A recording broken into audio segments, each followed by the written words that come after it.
இந்த ice form ஆகி ஒரு 1 வீக் ஆகிடுச்சு. சரி நேற்று காரை வெளியே எடுக்கலான்னு எடுத்தா எப்படி இருக்குது பாருங்கள், ஐஸியாக இருக்குது.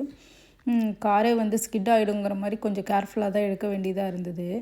எங்கள் வீடு பார்த்திங்கன்னா நார்த் ஃபேஸில் இருக்குது. மற்ற வீடு இங்கே ஆப்போசிட்டில் பார்த்துட்ருக்க வீடெல்லாம் சவுத் ஃபேஸு. இதெல்லாம் வந்து ஸ்னோ மெல்ட் ஆகிடுச்சு. ஆனால் நார்த் ஃபேஸில் இருக்கிறதெல்லாம் மெல்ட் ஆகலை.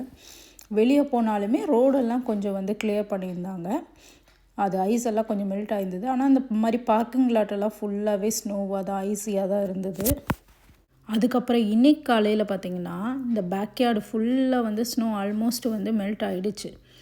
ஆனால் ஃப்ரண்ட் யார்டு ஃபுல்லாகவே ஐஸு வந்து மெல்ட்டே ஆகலைங்க. அதை வந்து உடச்சி தான் எடுக்கணுங்கிற மாதிரி இருந்தது. ஃபுல்லாகவே என் ஹஸ்பண்ட் நேற்று உடச்சி ஃபுல்லாக எடுத்துகிட்டு இருந்தாங்க முடிஞ்ச வரையும். அப்போ கூட வந்து பாதி தான் கிளியர் பண்ண முடிஞ்சிச்சு. மீதியை வந்து டயர்ட் ஆகிட்டு விட்டுட்டு வந்தாச்சு.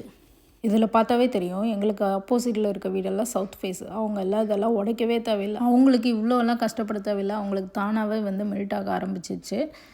லாஸ்ட் இயரும் இதே மாதிரி தான் சவுத் ஃபேஸ் எல்லாம் வந்து கிளியர் ஆகிடுச்சு ஸ்னோ. நார்த் ஃபேஸில் இருக்க வீடெல்லாம் வந்து அப்படியே மெல்ட் ஆகாது இருந்தது. அப்போவே நினச்சோம் இந்த வருஷமும் அப்படி தான் இருக்கும்னு.